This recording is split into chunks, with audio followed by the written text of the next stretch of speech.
clearly?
Yeah, that's probably because of the music playing in the background.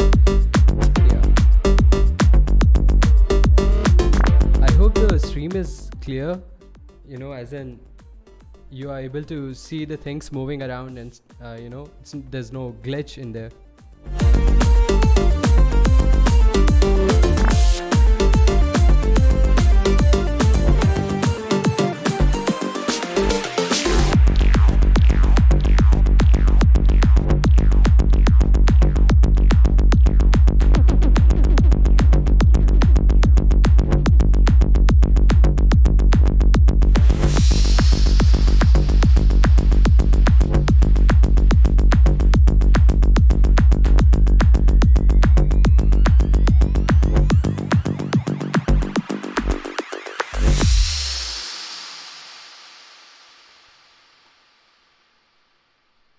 Man, there's a lot of lag here though. Hope things go well though.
Alright, can you hear me now?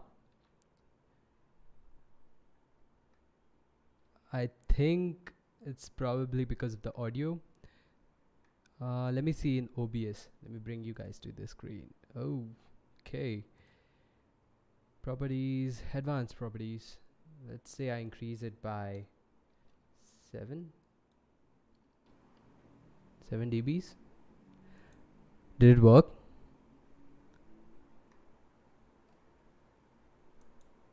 The audio level, did it increase?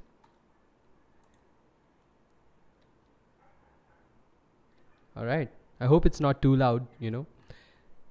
So yeah. All right, let me just update Insta here so that everyone can join in as well. Just a moment. How's it going, by the way? Producing new music?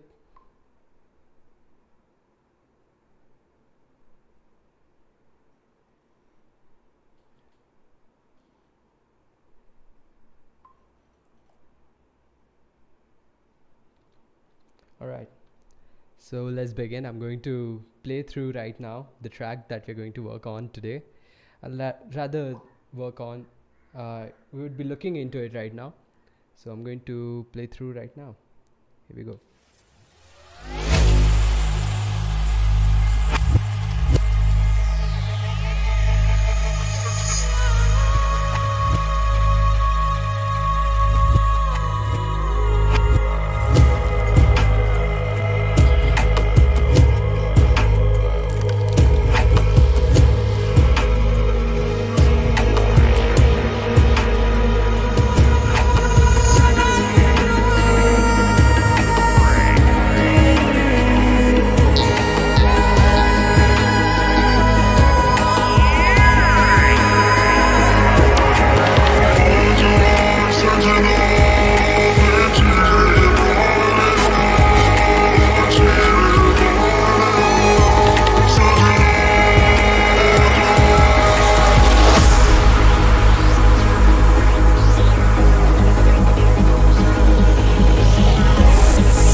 Alright.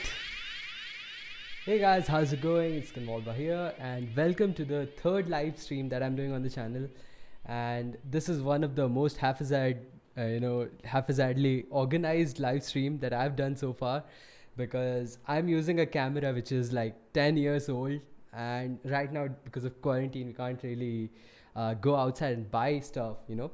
So yeah, just found it in the attic and just fixed it together for this, because I got ton of requests on this topic, that is how to create intros, breakdowns, and ambient stuff. So yeah, I thought why not just do a live stream on one of the templates which I released, so that you guys also have access to the same files as I do. So if you don't have the project file, it's up for free download on the channel. It's called Hard Sidetrans Full Track Template, and I think I put a link in the description, so you can download it from there. And yeah, we're going to have a look into the intro and break sections of this track today. So yep, let me just put it in WhatsApp for a bit before we begin. Hang on, the link. I hope you guys are able to hear me though, right? I just changed some settings in OBS to increase the volume.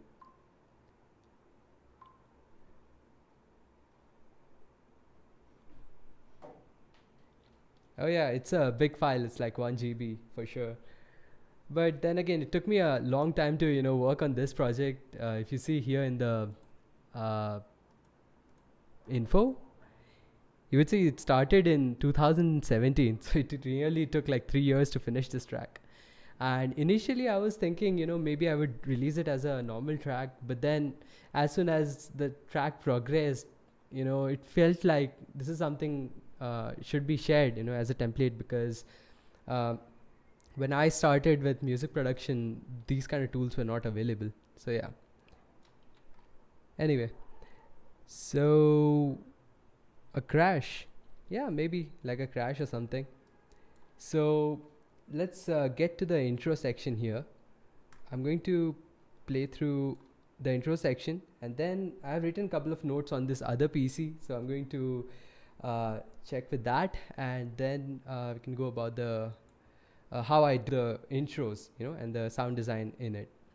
So yeah, here we go.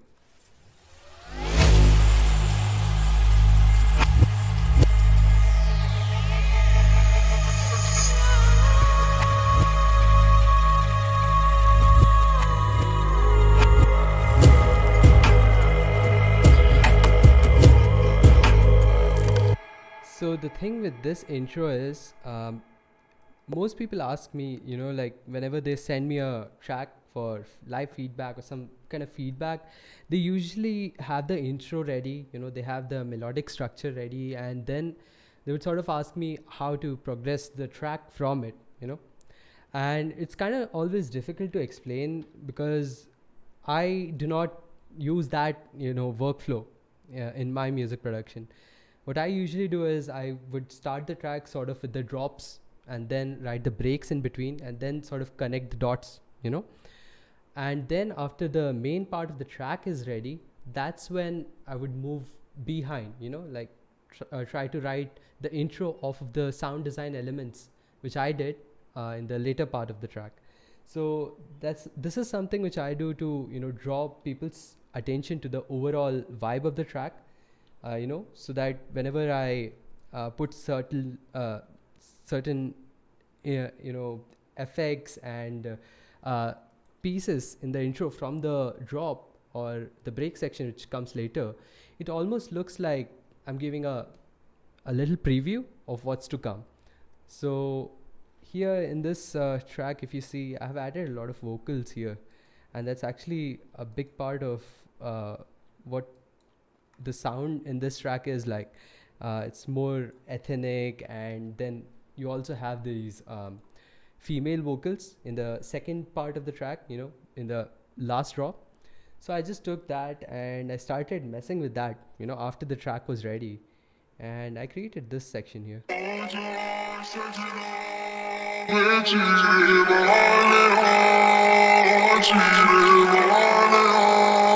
So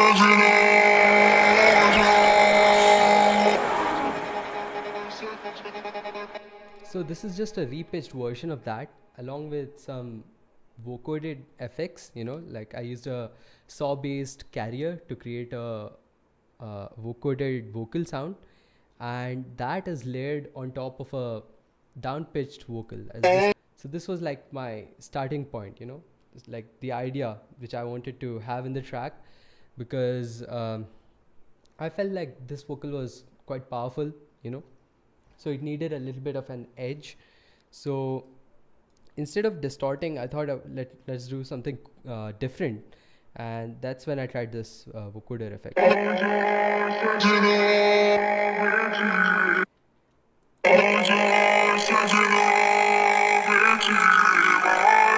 Yeah, so that's that. And then once I was writing, I was like planning some drum sections and cajon instrument here.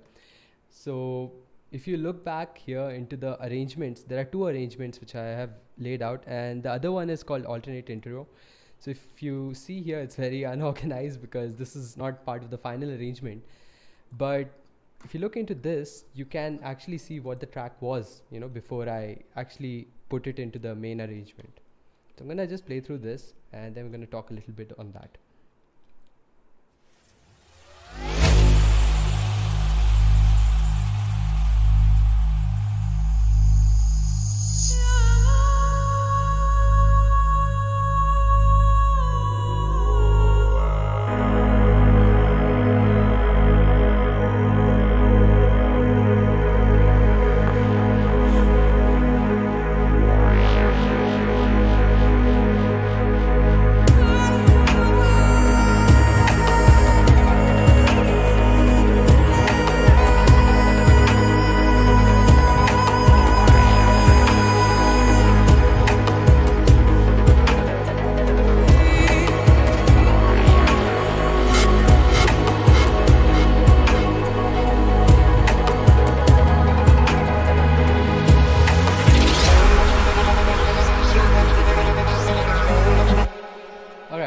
So if you look at the intro, the length of the intro, it would be somewhere around 1 minute. It's like 50 seconds, 55 seconds. If it starts here, right? So this is because the entire track length, I didn't want it to be like, way too long, like my other tracks, like Spiral Bound, or there's one more. There are a few more projects which are unreleased, which are also long. But the point being, I didn't want this track to be long, because then in this I had hardstyle as well. So I wanted somewhere around 6 minutes, So the total, if you see, comes out to be around 6 minutes and 40 seconds. This is just some extra space I've used up to write some automation. But yeah, it's somewhere around 6 minutes, 30 seconds, somewhere around that. And before I wrote the intro, I wrote these sections: the drop, the break, and the hardstyle section. So by that time, I had written about 3 to 4 minutes of track, and I knew if I had to write an outro and an intro, it should not cross 6 minutes. So that's why I wrote a 1 minute intro in the beginning. So if you see here, I can show you somewhere here.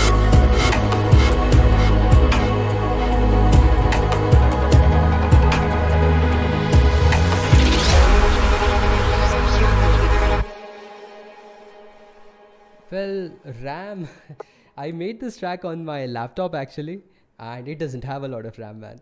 Currently I am live streaming with my other PC, which has like 32 GBs of RAM, but that old one had 8 GBs.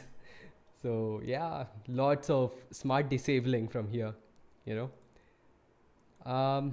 Yeah, so the final arrangement, let's go back here again.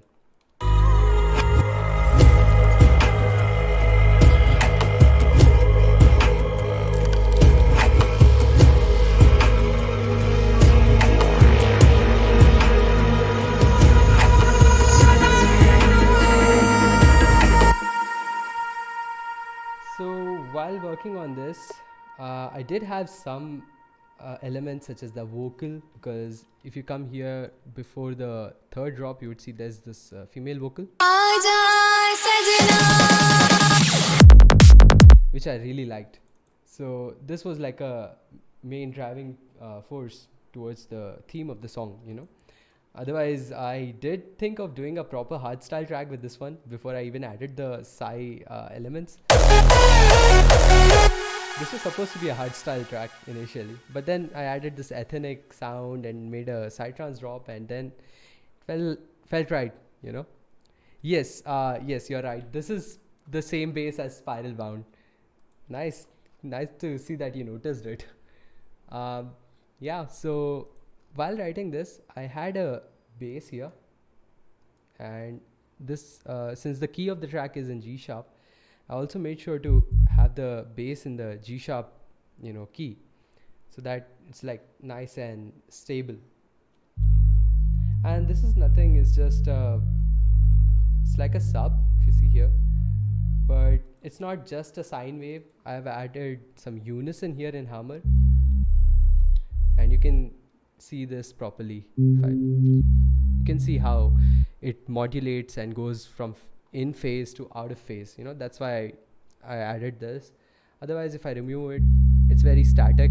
It's just it's a low passed saw wave.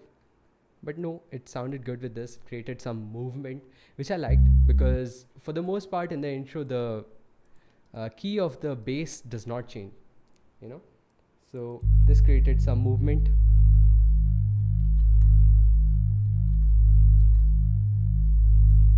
And then I have some plugs here, which are also in the key of G sharp. This is G sharp minor, and I have added some extra notes from the same chord. If you see, I've just made them go up like that, you know, just to give it a little movement in the track.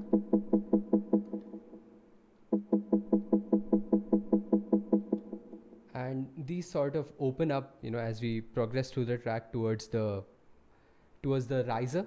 So yeah.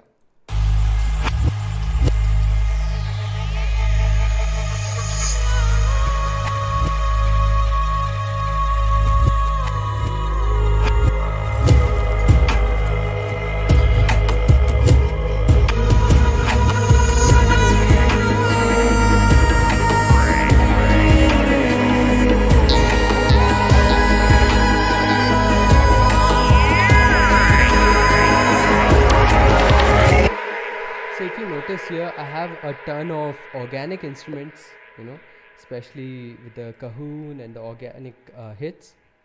And that's because in the intro I usually like to, you know, have a lot of organic feel to the track, so that it doesn't sound very electronic and still has that groove. Because whenever someone plays an actual instrument in real life, they do not hit the beat grid exactly right, you know. It's always slightly off, and that's something which we humans pick up very quickly, you know. Because if something is accurate, you know, at the right time every time, then it would start sounding a little more digital. And that's something I tend to not have in the intro, you know, so that there is some contrast between the intro section and the sound design elements which are there in the drop, you know. So if you see here in this section, the entire beat is made out of organic instruments. So I'm just gonna play this.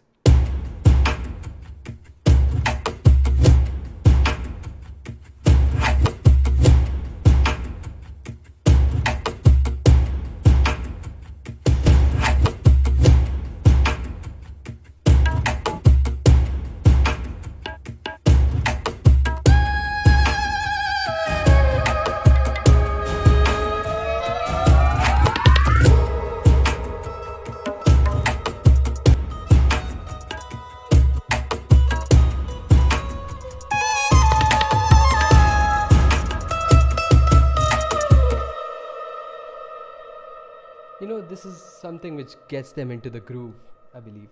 So that's why I added that. And since I was using some cajon samples for the beat, this is just some sample I got from Splice, and then I flipped it in reverse, so it sounds like this,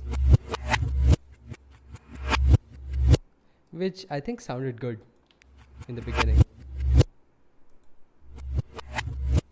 So when the beat does start, it like sort of sucks back into the beat, you know.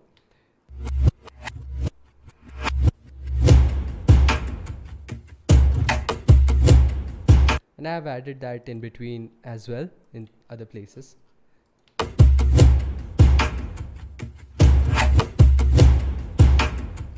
So this is like a subtle hint which I want to give to the listener, you know, so that they know it's an electronic track, even though there are a lot of organic instruments in the track.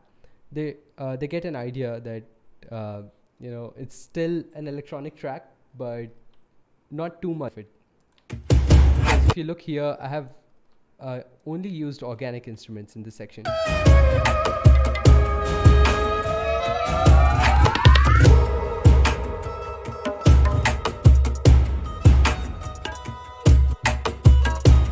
So the vocal was obviously an Indian vocal. It was, I think, of Punjabi language. So I thought it would make sense to use some tabla sounds, you know. And this is just some sample pack that I downloaded off the internet. I think it was some free sample pack, which had a lot of, you know, tabla sounds, which I thought was fitting to this.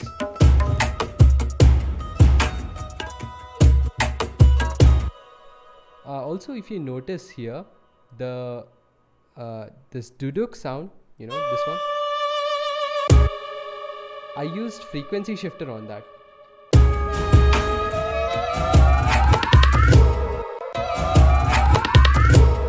And this is so that the energy in the track goes, you know, up before the vocal hits. You know, this is like a very subtle thing I wanted to do, because in the other arrangement which I have over here, you can see that the bass sort of goes up.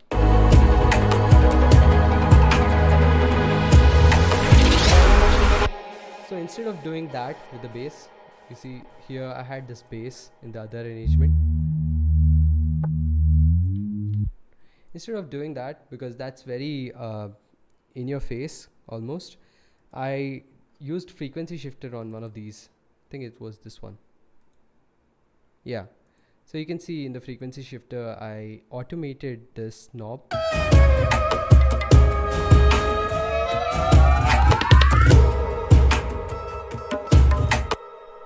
So this is like a rising energy, because when the thing comes back, it comes with the vocal. So let's see it with the vocal.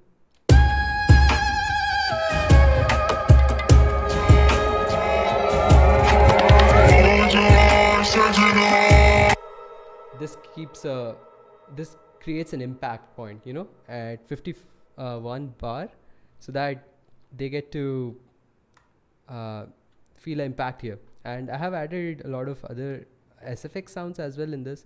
Like if you see, there's this thing,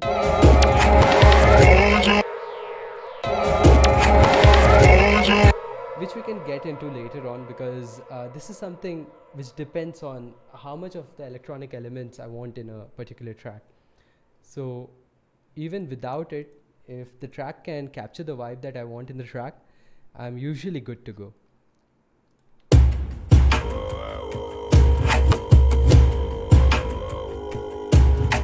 So this Tuan sound, you know, it's like a Mongolian guy chanting that the vocally thing that they do. Not entirely sure what it's called, but it felt like it worked well with this vocal. Even though this was not relating to this, it did sound very similar, because I used a carrier sound to get that, you know, deep sound. It almost sounds like it is being ring modulated, which sounds similar to what's happening here.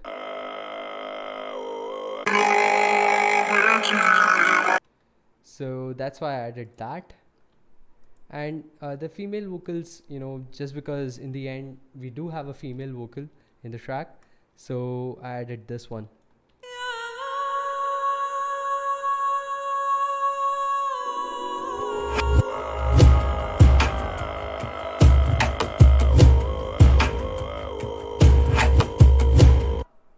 And then there is some ambient sounds. Now I have used a sample for this, but usually what I do is I take the same vocals which I have used in the track, and I would pass it through its own mixer slot, and then I would add the real-time blur effect.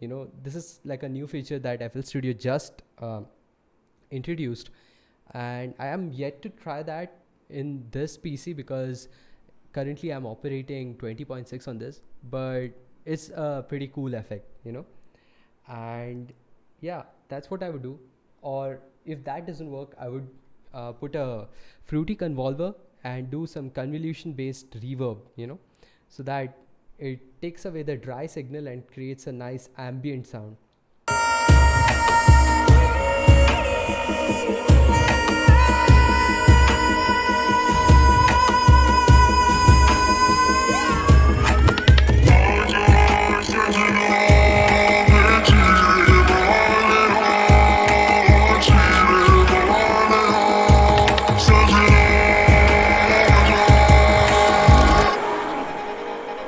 Okay, so as this part ended, I wanted to transition from this organic sounds into the drop, which is like 100% electronic. The bass and the kick and everything is just 100% electronic, and it would sort of feel weird if it just transitioned abruptly like that.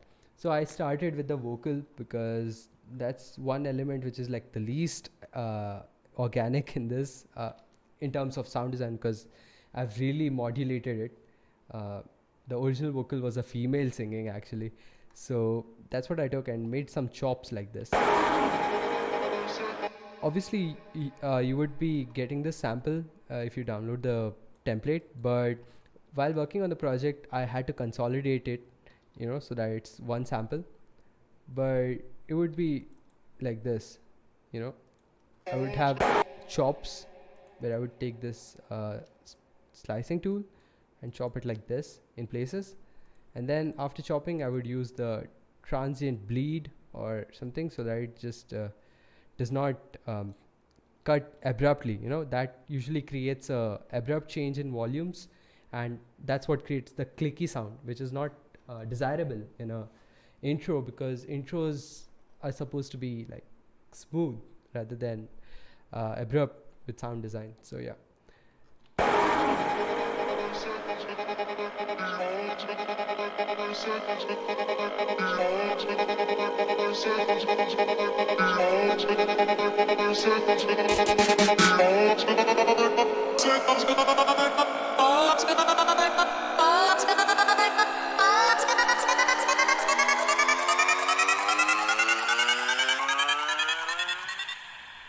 So in this one, I used a frequency shifter and I paired it with pitch automation over here in the audio clips pitch settings here. So you can see both of them in action if I bring this. So the frequency shifter is so that the pitch increase when I do it. It does not sound too chipmunky, for lack of better term for it, because what happens is when you use this pitch knob inside of the sampler here, it tends to create a very chipmunky sound because of the change in format along with the pitch, which is something I don't like. It's a very preference based thing, but like this, when I pair it with this, creates an interesting sound which is more psychedelic in my opinion. So if you see that's very chipmunky, but if I do this instead of that,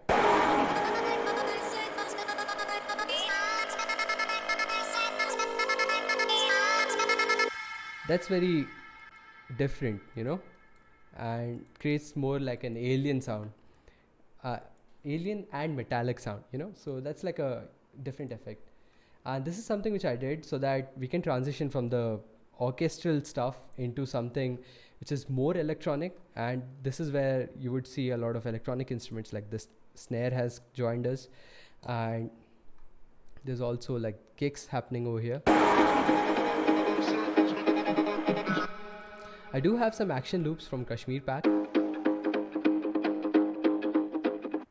Just to give that vibe, like something is happening and it's moving ahead of this section.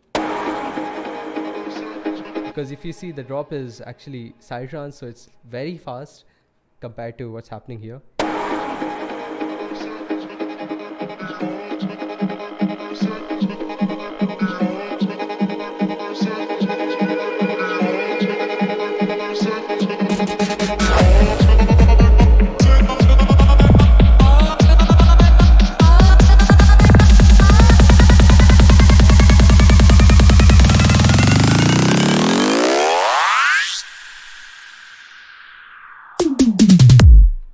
Yep. Yeah, what's up, man? What's up in the Discord server? Oh, man. Sorry about that. Just had a burp. So you can see like how I've layered the electronic sounds like this snare. It's not really a organic sound. It's a very synthesized sound. So this is what I have moved here, and I think I have low passed it and then automated the cutoff as well. I think it was this one.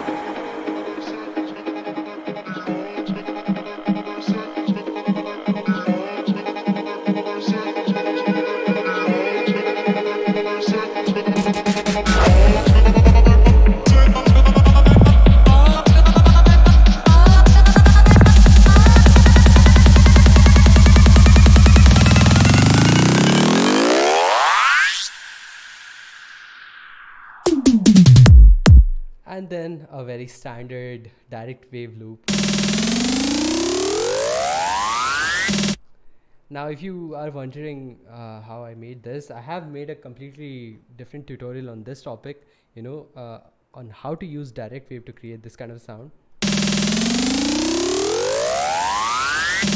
It's very simple. It just uses the looping functionalities of direct wave. It's like a sampler, but you don't have to have this.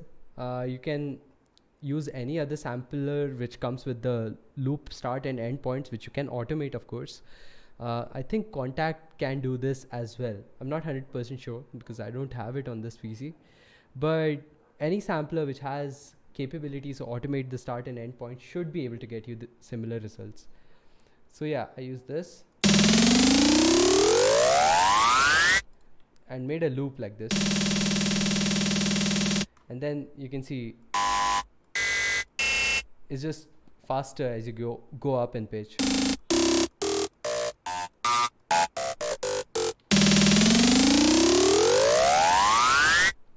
Yep. So that's what I've added there, and I think I've done the same with the kick as well over here. Wait, I think you will be hearing it if I move it here. Yeah. Wait. Okay, it got. There you go. Yeah, this is the kick. So in this direct wave as well, you can see that the kick is going like this. Fun stuff. I think this is something Swedish. Oh damn. Swedish House Mafia has also used in their track. I think it was one where they created a synth out of this. Oh, I can't even do it with the mouse. Need a MIDI controller or something like that. Anyway, so I've used this same trick, and I've also automated the cutoff of the high pass filter which I added on the loop, so that when it goes up it does not sound very annoying, which it tends to do sometimes. So if you see here,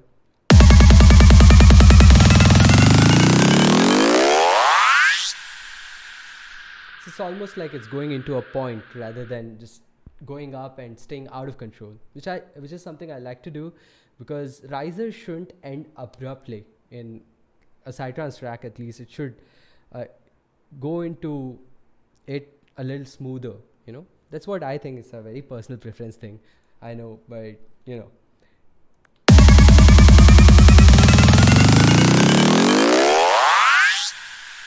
and then we have one more bass here. It's like a layer which I added,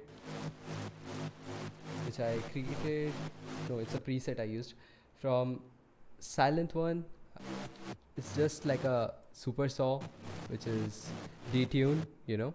So it's like a saw, and I increased the voice to 8, detuned it, and then it's layered with this other bass which we looked into, which is the sub bass, and together they, you know, create this kind of bass sound.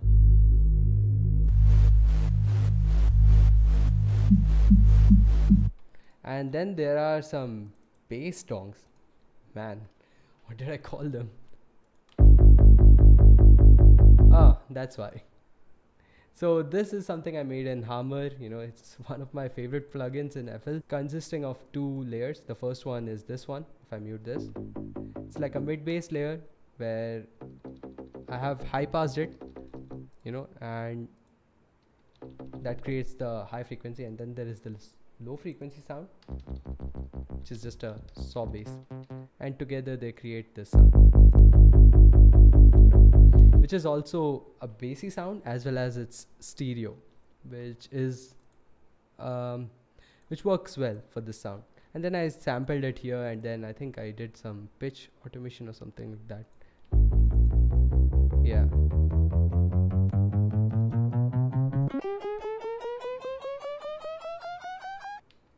Yep. And then in conjunction to that, we also have this mid bass saw effect.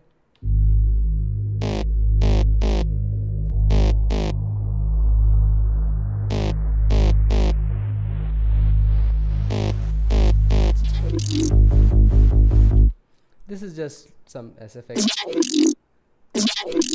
I like that because it almost sounds like this sound is starting up because of this. So it's like this thing is starting this. I know it's a weird way to explain sound design, but in my head, that's how I came up with this idea. You know, like I have this bass sound which got kickstarted because of this. And of course, we have some hard style effects because this track does have a hard style drop. So giving a little hint of what's to come later in the track.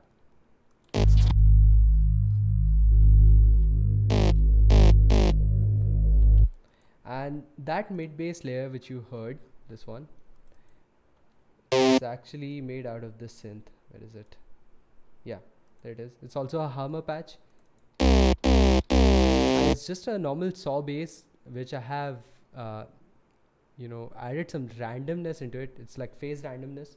So without it, it would sound a lot more static than it does right now. So if I copy this, wait, hang on. Without it and with it.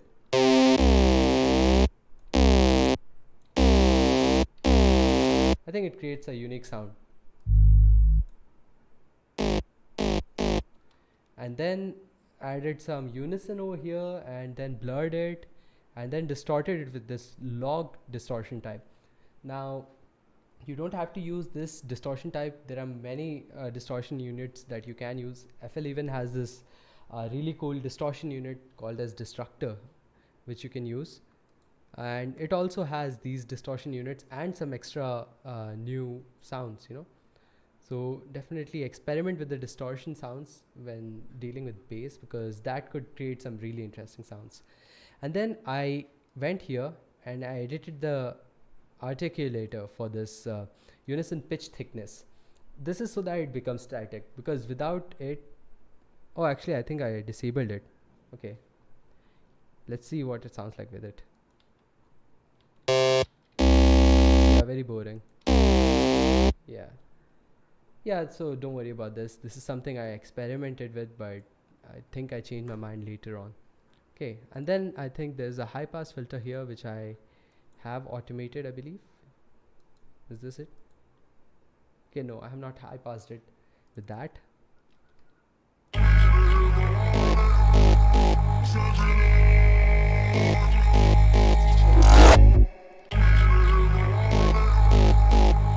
And then some multiband compression. You can use any compressor for this. I have just expanded a little bit of the mid frequencies, if you see here, with this kind of a curve, tension curve. because it tends to, make it more airy, and that's something I liked in this bass. So yeah, that's basically that. And see ya, man. And then we have,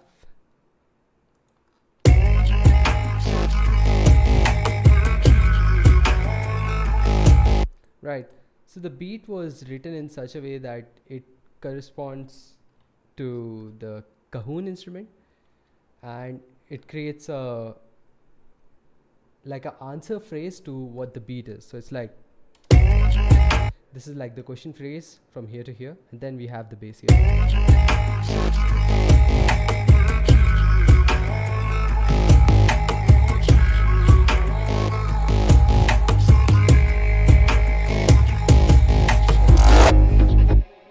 Yeah. So this is things which I have done in the end after writing all the elements in the track, because when I do work on tracks like these, I want to have tools ready at my disposal, like sounds ready at my disposal, so that I can put them back and experiment with it. So after creating these sections, I did have a bunch of sounds, like this sound for example, which is something I reversed over here, and which helps, while producing some music. And yeah, I think that's what I've done here as well. And this is, yeah, this is just some ambient kick, just added some reverb, I think.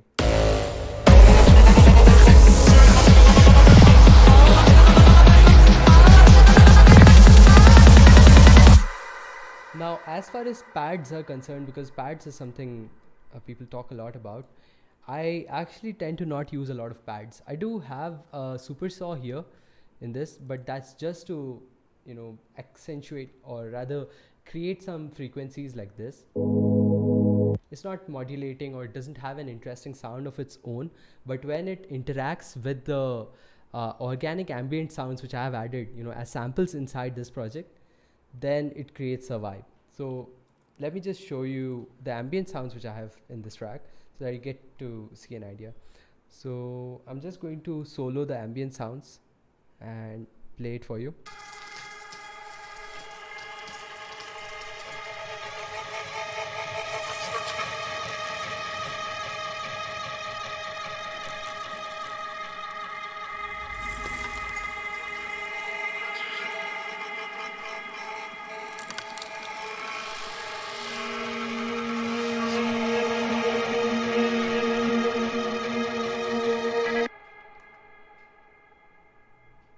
Hang on just a sec.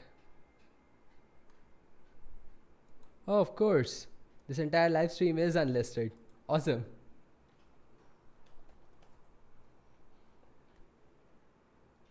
I think I will. Dude. Awesome. That's why people were not there. Okay, fine. That's cool. I think I will have to stop the session here and redo it again, because it seems like it is unlisted. Oh, that sucks. All right, that's cool. So here's what I can do. I would redo this entire session later in the evening or something, because it wouldn't really make sense if only few people from the Discord server or Facebook join in. So yeah, let's do that. Let's start the session again in the evening, because this is really weird. All right, but yeah, before I stop, I'll just show you what I was doing here. I was talking about, so when I play this with the super saw, you can see this.